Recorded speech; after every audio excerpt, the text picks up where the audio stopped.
आज हम सांतत्य और अवकलनीयता में रोले का प्रमेय और लैग्रांज मध्यमान का प्रमेय पढ़ेंगे। तो सबसे पहले हम लोग रोले का प्रमेय देखते हैं। तो रोले का प्रमेय क्या है? रोले ने यह बताया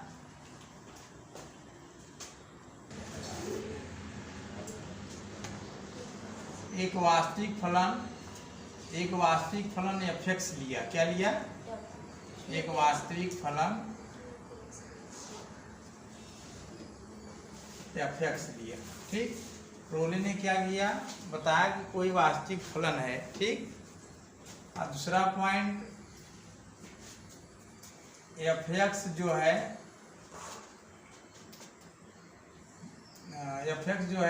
बंद अंतराल a, b में संतत है। ठीक, तीसरा पॉइंट f(x) खुला अंतराल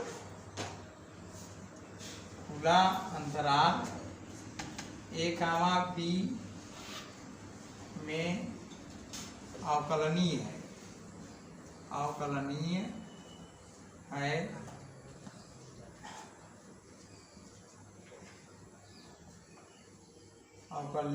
है तब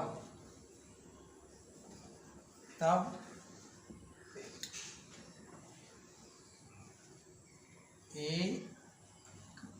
और b के बीच एक ऐसा बिंदु C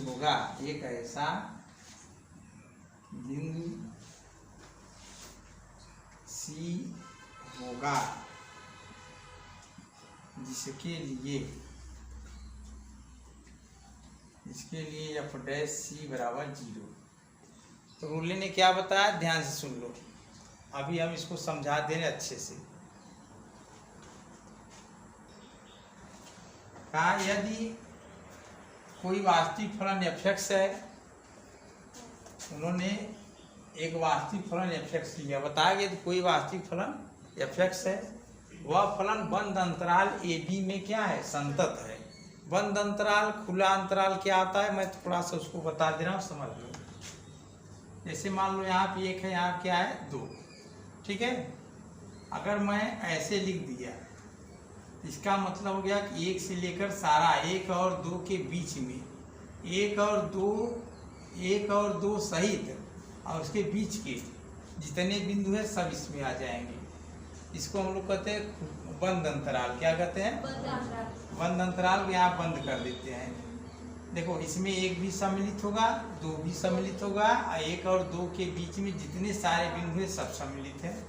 ये बंद अंतराल है। क्या है? हाँ, ये थोड़ा सा जानकारी है, इसको थोड़ा ध्यान दीजिएगा। दूसरा क्या है? खुला अंतराल। क्या होता है? खुला अंतराल का मतलब होता है, इसको छोटा कोष्ठक से लिखते हैं। इसका मतलब होता है जैसे यहाँ पे 1 है, यहाँ क्या है? 2 है। तो खुला अंतराल में 1 और 2 को छोड़कर उसके बीच में जितने सारे बिंदु होते हैं सबको लिया जाता है।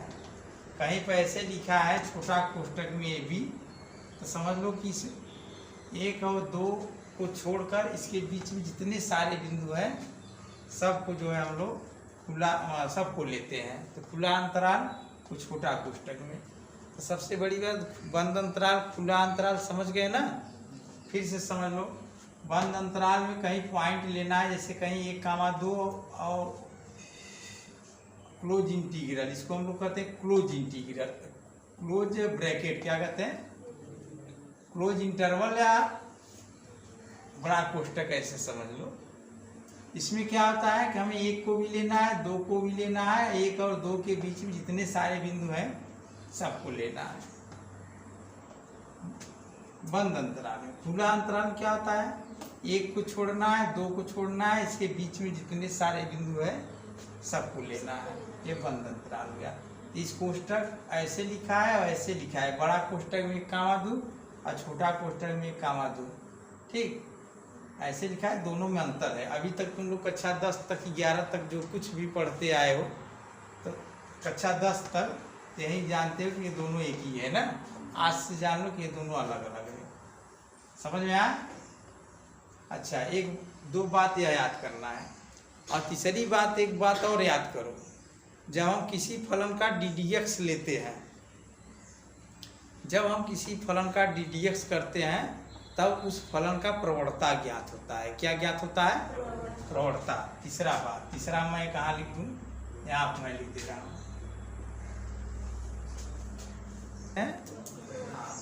तो DDX ऑफ y का मतलब क्या होता है? प्रवणता। क्या होता है? हाँ, DDX ऑफ y को हम लोग और कैसे लिखते हैं? y dash. क्या कैसे लिखते हैं? y डैश या f डैश x,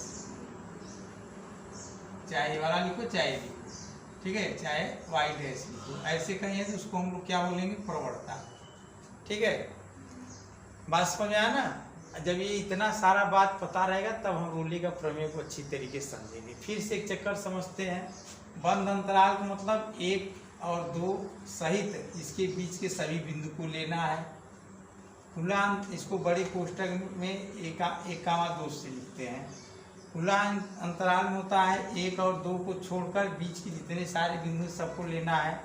उसको हम लोग जो है छोटा कोष्टक में 1,2 से लिखते हैं और चित्र द्वारा ऐसे प्रदर्शित करते हैं। यहाँ खुला रहता है, ठीक है, बंद में यहाँ पे भरा रहता है, पूरा बंद रहता है।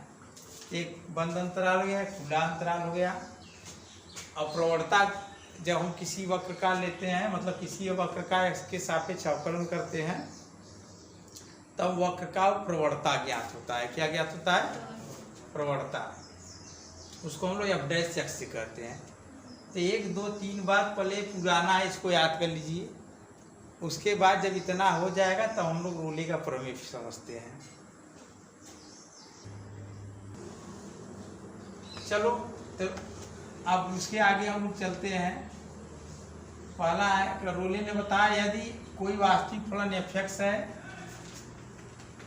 कोई वास्तविक फलन f(x) है और f(x) बंद अंतराल में संतत है। संतत का मतलब समझते हो ना? कोई वक्र है इस प्रकार से, तो इसके बीच में क्या है? सतत है। क्या है? सतत है, मतलब संतत है। दूसरा, f(x) बंद अंतराल में संतत है, f(x) खुला अंतराल में क्या है? अवकलनीय है। ठीक, इसमें एक पॉइंट और है, चौथा, fa बराबर fb होना चाहिए। 1 2 3 4, fa बराबर fp। फलन में x बराबर a रखो और फलन में x बराबर b रखो, दोनों का उत्तर क्या होना चाहिए? समान। तब उन्होंने क्या निष्कर्ष होता है? कैसे अगर कोई फलन इस तरीके का पालन करता है, 1 से लेके 4 तक के नियम का पालन करता है, तब रोले ने क्या होता है? a और b के बीच एक ऐसा बिंदु c होगा जिसके लिए f डैश c बराबर 0। मतलब प्रवणता क्या होगा? 0 होगा। किस बिंदु पर? c पर। और वह बिंदु कहाँ होगा? a और b के बीच में होगा, बाहर नहीं होगा। तो कि कौन बताया? रोले ने। एक चक्कर हम फिर से समझते हैं, अच्छे से समझो। रोले ने क्या बताया? यदि कोई वास्तविक फलन f(x) है, नंबर 1 बार। दूसरा, f(x) बंद अंतराल में संतत है। तीसरा पॉइंट, f(x) खुले अंतराल ab में अवकलनीय है। चौथा, fa बराबर fb हो। तब कहे जब ये 4 नियम का पालन कर रहा है कोई फलन, तब a और b के बीच एक ऐसा बिंदु c होगा जिसके लिए f डैश c बराबर 0। मतलब उस फलन का हम अवकलन करेंगे और अवकलन करने के बाद a और b के बीच में एक ऐसा बिंदु c होगा, अवकलन करने के बाद उसमें मान रखें तो वह 0 आएगा। कौन बताया था? रोले ने। ठीक, तो f डैश c कहाँ होगा? a और b के बीच में। इसमें एक और बात ध्यान देना, a और b क्या होगा? a और b c वास्तविक संख्या होंगे। क्या होंगे? हाँ, वास्तविक संख्या। वास्तविक फलन वास्तविक संख्या यहाँ आप लिख सकते हैं, जहाँ a, b और c क्या है? वास्तविक संख्या है। इसको नोट कर लो। हाँ देखिए, हमारे पास दो चित्र है, चित्र नंबर 1 और चित्र नंबर 2, ठीक है। और यह फलन f(x) है, यह एक फलन है, फलन का ग्राफ यहाँ खींचा गया है, वो क्या है f(x), इसमें भी यह f(x) है। तो हम चाहे ये वाला चित्र ले चाहे ये वाला ले, हम एक चित्र लेकर प्रूफ कर दे रहे हैं। मान लीजिए मैं इसको लेता हूँ, ठीक है, मैं इस चित्र को लेता हूँ और प्रूफ करता हूँ। तो देखिए यह क्या है, f(x) एक फलन का ग्राफ है, यह एक फलन है, यह एक फलन का ग्राफ है, और उस फलन का नाम क्या है f(x). क्या है f(x)? माना कोई वास्तविक फलन f(x) का ग्राफ चित्र द्वारा प्रदर्शित है, बात समझ आया? अच्छा, अब देखो यहाँ से यह मूल बिंदु हो गया, यह x अक्ष हो गया, क्या हो गया y अक्ष, समझ आया? यह क्या है, मूल बिंदु, यह x अक्ष, यह y अक्ष। तो कुछ दूरी पर रोले ने क्या क्या कंडीशन लिया था, क्या मतलब वो बताए थे कि ये f(a) बराबर f(b) होना चाहिए, ठीक है। अब सोचो ध्यान से, दिमाग लगाओ, चित्र द्वारा प्रदर्शित है, और यह भी लिख लो, यह फलन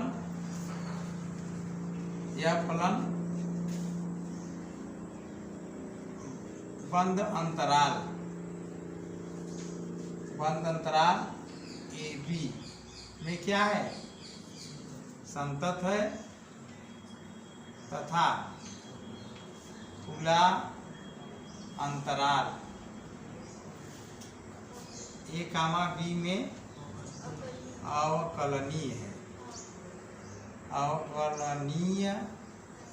है। और क्या, और एक कंडीशन, पहला इसको मान लेते हैं, इसमें क्या क्या गया, संतत हो गया, अवकलनीय हो गया। दूसरा पॉइंट में यहाँ पे ले रहा हूँ, f(a) बराबर क्या है f(b). ये बात ध्यान देना, इतना स्टेटमेंट हो गया मेरा ना। फिर से मैं पढ़ दे रहा हूँ, माना कोई वास्तविक फलन f(x) का ग्राफ चित्र द्वारा प्रदर्शित है, यह फलन, इसको दूसरा मान ले रहा हूँ, ये तीसरा हो गया, यह फलन बंद अंतराल AB में संतत है तथा खुला अंतराल A, B में अवकलनीय है, और तीसरा पॉइंट f(a) बराबर f(b), ठीक है। तो हमें क्या लाना है, f'(c) बराबर 0 लाना है। क्या लाना है, f'(c) बराबर 0। वो कैसे होगा, इतना कर लो। अब देखो, संतत का मतलब क्या होता है, ग्राफ कहीं ब्रेक न हो, A और B के बीच में ग्राफ कहीं टूटा नहीं है, ग्राफ कहीं टूटा नहीं है, हाँ, A और B के बीच में ग्राफ कहीं टूटा नहीं है, तो हम लोग कहेंगे संतत है A और B के बीच में, ठीक है। और दूसरा अवकलनीय का मतलब क्या होता है, ग्राफ चिकना है, स्मूथ है, इस तरीके का नहीं है ग्राफ, ऐसे नहीं होना चाहिए, बीच में अगर ऐसे आ गया तो हम कहेंगे अवकलनीय है, समझ आया? अवकलनीय का चित्र द्वारा प्रदर्शन देख लो। संतत का क्या होता है, यह सतत है, ग्राफ कहीं टूटा ना हो, चाहे जैसे हो, ये सब एक वाला ग्राफ संतत है, क्या है, संतत। हाँ, लेकिन कहाँ कहाँ पर अवकलनीय नहीं है, ध्यान देखो, यहाँ पर अवकलनीय नहीं है, यहाँ पर नहीं है, यहाँ पर नहीं है, एक मिनट, सही बात है, जहाँ जहाँ मतलब स्मूथ ग्राफ नहीं है वहाँ पे अवकलनीय नहीं है, अवकलनीय, हाँ, अवकलनीय का मतलब होता है ग्राफ स्मूथ हो, चिकना हो, समझ में आया? तो कह रहा है कि A और B में संतत हो, A और B में हम देख रहे हैं ग्राफ कहीं टूटा नहीं है, और A और B के बीच में ग्राफ अवकलनीय हो। अवकलनीय का मतलब क्या, ग्राफ स्मूथ होना चाहिए, चिकना होना चाहिए, और उसमें जो है कोना नहीं मतलब निकला होना चाहिए, ठीक है, उसमें जो है कोना जो होता है ना वो नहीं निकला रहना चाहिए। चलो, अब संतत हो गया, अवकलनीय हो गया, f(a) बराबर f(b). चलो हम लोग निर्देशांक लिखते हैं, ठीक है। अब उपपत्ति करते हैं, प्रूफ में अब चलते हैं, तो स्टेटमेंट था ना। अब ध्यान देखो, चले, हमें अब निर्देशांक लिखना है। क्या लिखना है? निर्देशांक। निर्देशांक कैसे लिखेंगे ध्यान से देखिए। अगर भुज यहाँ से यहाँ तक ए है, क्या है? x बराबर ए है, तो y बराबर कितना होगा? y बराबर क्या होता है? fx होता है। हाँ, y बराबर fx, या ऐसे लिख लेते हैं हम लोग, निर्देशांक खींचने के लिए ये वाला सूत्र यूज करते हैं। यहाँ आप लिखते हैं x, यहाँ आप लिखते हैं y बराबर fx। यहाँ आप लिखेंगे x, इसको क्या लिखे? y बराबर fx। x बराबर a ले लिए, तो y बराबर कितना हो गया? f a ना, या भुज हो गया, एक कोटि हो गया। x बराबर b ले लिए, तो y बराबर क्या हो गया? f b, या भुज हो गया, या क्या हो गया? कोटि। तो p और q के निर्देशांक क्या होंगे? इसलिए p के निर्देशांक बताओ क्या होगा? भुज कामा कोटि, a कामा, और q के निर्देशांक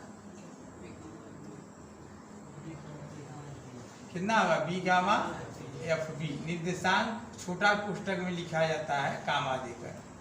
ठीक है, हो गया। तो हम आप लिख सकते हैं, यहाँ आप ये लिख सकते हैं निर्देशांक, यहाँ आप लिख सकते हैं, लेकिन मैं यही लिखा हूँ, समझ जाना। p की निर्देशांक, q की निर्देशांक। ठीक, समझ में आया नहीं? समझ में आया? अच्छा,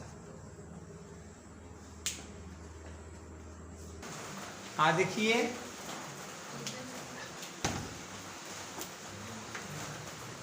p के निर्देशांक हो गया, q के निर्देशांक हो गया। ठीक, तो रोले ने क्या बताया था कि ए बी में संतत हो, और ए बी में क्या हो? अवकलनीय हो, और एफ ए बराबर एफ बी हो। ए और बी के बीच में, ए और बी के बीच में एक ऐसा बिंदु होगा जहाँ पर वक्र की स्पर्शी माने वक्र की प्रवणता शून्य होगी। एक बात हमेशा ध्यान देना, जब किसी वक्र पर खींची गई स्पर्शी की प्रवणता शून्य होती है, तो वह जो सरल रेखा होता है x अक्ष के समांतर होता है। प्रवणता किसका शून्य होता है? x अक्ष का। x अक्ष का प्रवणता क्या होता है? शून्य होता है। इसके समांतर जितनी रेखाएं खींचेंगे सबका प्रवणता क्या होगा? शून्य। ध्यान देना, m बराबर प्रवणता, तो प्रवणता बराबर 0। और हम ये भी बताएं प्रवणता कैसे निकलता है। किसी भी वक्र का x के सापेक्ष जब हम अवकलन करते हैं तो वह क्या हमें देता है? प्रवणता देता है। क्या देता है? प्रवणता देता है। किसी वक्र का x अक्ष के सापेक्ष अवकलन करेंगे तो वक्र पर खींची गई स्पर्शी की प्रवणता होता है। ठीक है, प्रवणता रेखा का होता है। तो देखो यहाँ हम ढेर सारा स्पर्श रेखा खींच सकते हैं। P और Q के बीच में ढेर सारा बिंदु है ना, हम ढेर सारा स्पर्श रेखा खींच सकते हैं। लेकिन उन स्पर्श रेखाओं में एक ऐसा स्पर्श रेखा होगा, ध्यान से देखो, यहाँ पे मैं स्पर्श रेखा ऐसे खींच सकता हूँ, ये ऐसे ना, अरे यार, ठीक, यहाँ खींचना है मैं ऐसे खींच सकता हूँ, यहाँ खींचना है तो मैं ऐसे स्पर्श रेखा खींच सकता हूँ। किसी वक्त पे स्पर्श रेखा खींचना क्या है? ऐसे कर खींच देंगे। ठीक है, तो P और Q में ढेर सारा बिंदु है, हम ढेर सारा स्पर्श रेखा खींच सकते हैं। तो रोले ने बताया था कि उन स्पर्श रेखाओं में एक ऐसा स्पर्श रेखा होगा जो x अक्ष के समांतर होगा। क्या होगा? देखो रोले ने क्या बताया था, एफ डैश सी बराबर 0, एफ डैश सी बराबर 0। एफ डैश सी को हम लोग बिंदु सी को प्रवणता कहते हैं। क्या कहते हैं? प्रवणता। ठीक है, और जब प्रवणता शून्य होगा तो वो किसके समांतर होगा? x अक्ष के। तो रोले के कथन को हम 2-3 प्रकार से बोल सकते हैं। रोले ने क्या बताया, ध्यान सुनो, कि ए और बी के बीच में एक ऐसा बिंदु सी होगा जहाँ पर वक्र के स्पर्शी की प्रवणता शून्य होगी। कौन बताया? रोले ने। और उसी कथन को मैं ऐसे भी कर सकता हूँ, जो इस पे स्पर्श रेखा खींचा जाएगा वो पी क्यू के समांतर होगा। किसके? हाँ, बात फिर से समझो, समझने की कोशिश करो। रोले ने क्या बताया कि P और Q के बीच में ढेर सारा बिंदु होगा। ठीक है, उन बिंदुओं में एक ऐसा बिंदु होगा जहाँ पे हम स्पर्श रेखा खींचेंगे तो वह पी क्यू के समांतर होगा। तो पी क्यू किसके समांतर है? ए बी के समांतर है।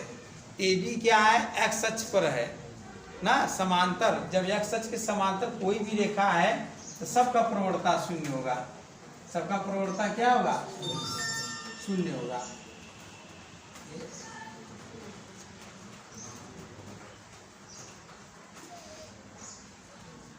समझ में आया ना? ये बिंदु सी है, क्या है?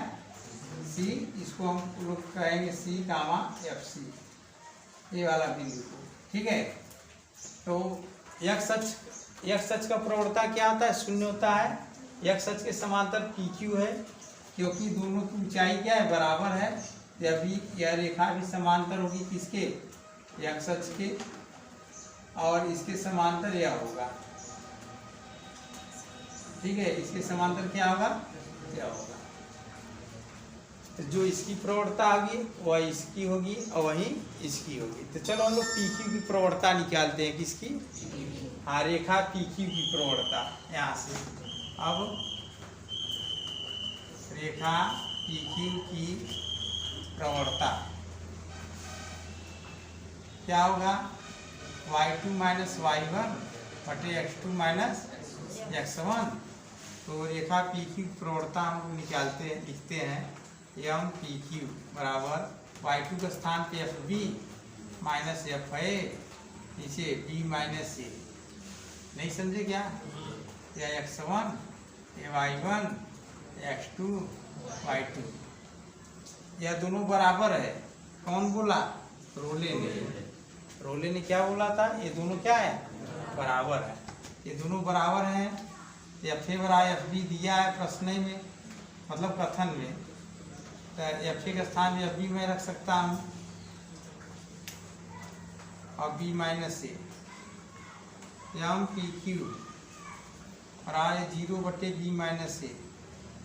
एम पी क्यू बराबर 0। समझा? जब पी क्यू प्रवणता 0 हो गया तो वह एक्स अक्ष के समांतर है। किसके समांतर है? आई इसके समांतर यह है। इसके समांतर कौन है? यह है। क्यों है? ध्यान से देखो, ये ऊंचाई बराबर है ना। तो ए पी और क्यू के बीच में एक ऐसा बिंदु सी आएगा जहाँ हम वक्र की स्पर्श रेखा खींचेंगे, ठीक है। वो किसके समांतर होगा? पी क्यू के समांतर होगा। किसके समांतर होगा? पी क्यू बोलो या तो एक्स अक्ष के, ठीक है।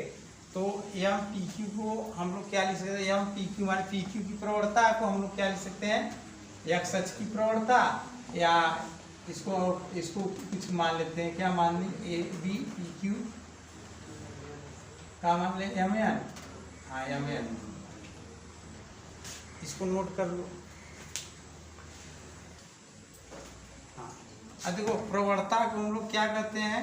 अच्छा, एम पी क्यू के स्थान क्या लिख सकते हैं? एम एन, मतलब एम एन की प्रवणता। किसकी प्रवणता? एम एन की प्रवणता भी 0 हो गया, ठीक। एम एन की प्रवणता क्यों 0 है? क्योंकि ये इसके समांतर है। अच्छा, अब एम एन की प्रवणता 0 हो गया तो वक्र की हम क्या बोले थे? वक्र का अवकलन करेंगे तो उस पर स्पर्शी की प्रवणता ज्ञात होता है। इसको मैं कैसे लिख सकता हूँ? एफ डैश एक्स बराबर 0। देखो, एफ डैश एक्स के स्थान पर हम एफ सी लिखेंगे। क्यों लिखेंगे? ध्यान से देखो, वक्र पे मैं ढेर सारा स्पर्शी खींच सकता हूँ। उन स्पर्शियों में एक ऐसा स्पर्शी होगा जो पी क्यू के समांतर होगा। मैं इस वक्र पे स्पर्श रेखा खींचना प्रारंभ करूं तो जितने बिंदु है उतने स्पर्शी प्राप्त होंगे। नहीं समझे क्या? जैसे वृत्त है, यहाँ से भी स्पर्शी मैं खींच सकता हूँ, यहाँ से खींच सकता हूँ, यहाँ से खींच सकता हूँ ना, यहाँ से भी खींच सकता हूँ, यहाँ से ढेर सारा जितने बिंदु है उतना मैं स्पर्श रेखा खींच सकता हूँ। खींच सकता हूँ नहीं? वैसे इस पे ढेर सारा बिंदु है, ढेर सारा स्पर्श रेखा खींचूंगा। लेकिन उनमें से एक ऐसा स्पर्श रेखा है जो ए बी के समांतर होगा या एक्स अक्ष के समांतर होगा। तो वह वाला रेखा कहाँ है? बिंदु सी पर है। कहाँ है? बिंदु सी पे। इसलिए हम यहाँ लिखेंगे एफ डैश सी बराबर 0। क्या लिखेंगे? यही रोले का प्रमेय है, ठीक है। अब फिर से समझ लो एक चक्कर। बहुत छोटा है। परिवत प्रवणता हम किसे कहते हैं? प्रवणता किसी रेखा का एक्स के साथ झुका होता है, ठीक है।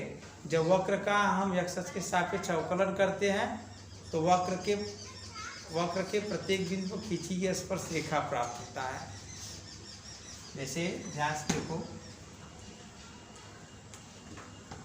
जैसे मान लो y बराबर हम लिख लिए 3x² + 5x + 6, ठीक है। इसको f(x) भी बोलते हैं। जब f' करेंगे क्या आ जाएगा? 6x + 5, ठीक है। अब देखो x का मान रखते जाइए, प्रवणता निकलता चला जाएगा। x का मान ढेर सारा रखिए, ढेर सारा प्रवणता पाइए। लेकिन हमें ढेर सारे प्रवणता की जरूरत नहीं है, हमें उस प्रवणता की जरूरत है जो TQ के समांतर है। तो वह प्रवणता कहाँ से मिलेगा? जब x बराबर c रखेंगे तब मिलेगा। समझ में आया? इसलिए f' बराबर 0 डैश लग गया तो क्या हो गया? प्रवणता। क्या हो गया? f' बराबर 0। ये वक्र का प्रवणता है किस बिंदु पर? C पर, ठीक है। इस पे हम लोग एक क्वेश्चन करते हैं, ध्यान से देखिए।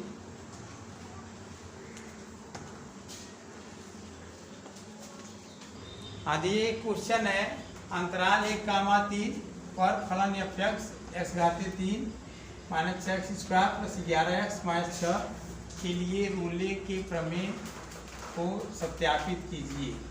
इसमें क्या करना है? ध्यान से देखो। पहली बात है, कौन सा फलन है? बहुपदी फलन है। यहाँ आप लिखोगे बहुपदीय फलन प्रत्येक बिंदु पर क्या होता है भैया? संतत होता है और अवकलनीय होता है। क्या होता है? अवकलनीय होता है। बात समझ में आया? बहुपदी फलन प्रत्येक बिंदु पर संतत और अवकलनीय होता है। तो रोले के प्रमेय सिद्ध करने के लिए 3-4 बात मैं बताया था। 3 ठो मुख्य होता है, मतलब संतत हो और अवकलनीय हो। ये दोनों तो सिद्ध हो गया। तीसरा हमें चेक करना है f(a) बराबर f(b) आ रहा है कि नहीं समझे क्या? फिर से मैं लिख दूं, बहुपदीय फलन 1,3 पर क्या होगा? संतत होता है, संतत होता है। एक बात ध्यान, बहुपदी फलन चाहे जो भी हो, ठीक है, हर बिंदु पर संतत होता है, हर बिंदु पर संतत होता है, ठीक है। अच्छा, अब बहुपदी फलन क्या होता है? 1,3 पर अवकलनीय भी होगा। क्या होगा? अवकलनीय होता है। बहुपदी फलन हर एक बिंदु पर अवकलनीय होता है। बात समझ आया ना? ये याद करना है, हम नोट्स में लिखवाए थे, ठीक। अच्छा, चेक भी कर सकते हो, लेकिन चेक करोगे एक बार संतत चेक करोगे तो 1 पेज गया, अवकलनीय चेक करोगे तो 1 पेज गया। इससे अच्छा है कि ये याद कर लो, बहुपदी फलन क्या होता है? प्रत्येक बिंदु पर संतत होता है और अवकलनीय होता है। हमें चेक करने की जरूरत नहीं है, ठीक है। तीसरा बात, चेक करो f(a) बराबर f(b) है कि नहीं। f(a) मतलब f(1) 1/3 - 6 गुणे 1² + 11 गुणे 1 - 6, 1 - 6 + 11 ऋण 6 कितना हो गया भैया? 11 × 12 - 12 बराबर 0। और f(3) भी चेक कर लो। f(3) चेक करेंगे तो कितना है? 3/3 - 6 गुणे 3² + 11 गुणे 3 - 6, 3 × 3 = 27 और 3 × 3 = 54 और यह 33, ठीक है। यहाँ पर माइनस होगा और -6 कितना हो गया? 27 और 6 नहीं, कितना हो? 33 और 27, 60 हो गया और -60 0। इसलिए हम क्या देखें? f(1) बराबर f(3). जब इतना कंडीशन का पालन करेगा तब हम आगे बढ़ेंगे। रोले ने इतना बात को बताकर तब बताया था कि f' बराबर 0 होगा। समझ आया ना? अगर इनमें से एक भी फाल्ट हुआ तो रोले के प्रमेय सत्यापित नहीं होगा। वह वक्र रोले के प्रमेय का पालन उस बिंदु के अंदर नहीं करेगा। नहीं समझे क्या? अगर मान लो ये बराबर नहीं आता तो हम सीधा लिख देते भैया इस बिंदु के बीच में रोले का प्रमेय नहीं लागू होगा। समझ में आया?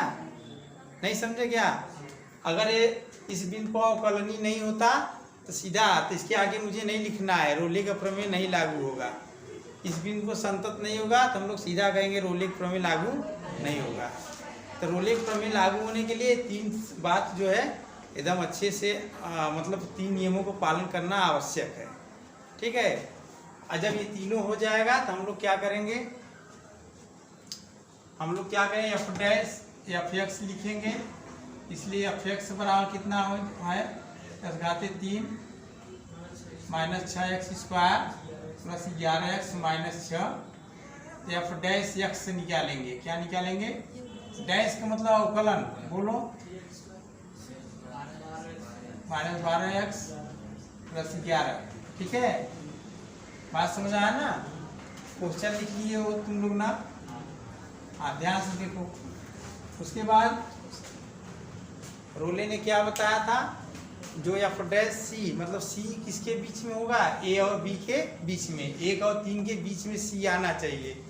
तो चलो देखते हैं हम लोग आता है कि नहीं। जो हमारा सी होगा किसके बीच में आना चाहिए? 1 और 3 के बीच में। जैसे ए था ए बी था तो हमारा जो सी आया था इसी के बीच में आया था ना ऐसे। तो सी इधर नहीं होना चाहिए नहीं इधर होना चाहिए। सी इसके बीच में अगर रहेगा तो रोले का प्रमेय मतलब लागू है। चलो अब एफ डैश सी करेंगे। 3c² minus 12c plus 11। F dash C 0 होता था। 3c² minus 12c plus 11। इसका वो करो क्या सीधा 4 के नियम से इसको निकालो हल करो। कितना होगा? c बराबर minus b plus minus √b² minus 4ac अपान 2a ना। सीधा 4 के नियम से c का मान निकालेंगे। कितना होगा? माइनस 12 प्लस माइनस √ माइनस 12 का वर्ग माइनस 4 गुणा 3 गुणा 11 नीचे 2 गुणा 3। इतना कर लो। ध्यान से देखिए विधान 12 प्लस माइनस √ 144 माइनस 132 नीचे 6। 12 प्लस माइनस कितना होगा? 12/6। ठीक है? तो 12 प्लस माइनस 2 कड़ी में 3 होगा। नीचे 6 2 कॉमन ले लीजिए। 6 प्लस माइनस कड़ी में 3 नीचे 6 2 6। आगे चलते हैं हम लोग थोड़ा सा। यहाँ हो जाए 6 प्लस माइनस √3/3 हो जाएगा 6/3 प्लस माइनस कड़ी में 3/3। ठीक? यह हो जाएगा 2 प्लस माइनस 1/3 या कड़ी में 3 का मान होता है 7 3 2/3 ना। एक बार प्लस लेते हैं एक बार माइनस लेते हैं। इसके बाद यहाँ से लिखना यहाँ से 2 बात ध्यान दें। 2 प्लस इसको भाग दो 10/8 2 छक्का 12 और 2 छक्का 12 तो हो जाएगा कितना आया? x बराबर 2 प्लस 0.86 2.86। यहाँ चलो x बराबर 2 माइनस 0.86 तो 2 में से 8 निकाल 1.4 आएगा क्या ना। अब देखो ध्यान से ये जो दोनों बिंदु आया है 1 और 3 के बीच में है कि बाहर है? 1 और 3 के बीच में है ना। तो रोले का प्रमेय सत्यापित है। c का मान a और b के बीच में है ना। इसलिए रोले का प्रमेय क्या है? सत्यापित है। अगर बीच में नहीं आता सत्यापित नहीं है।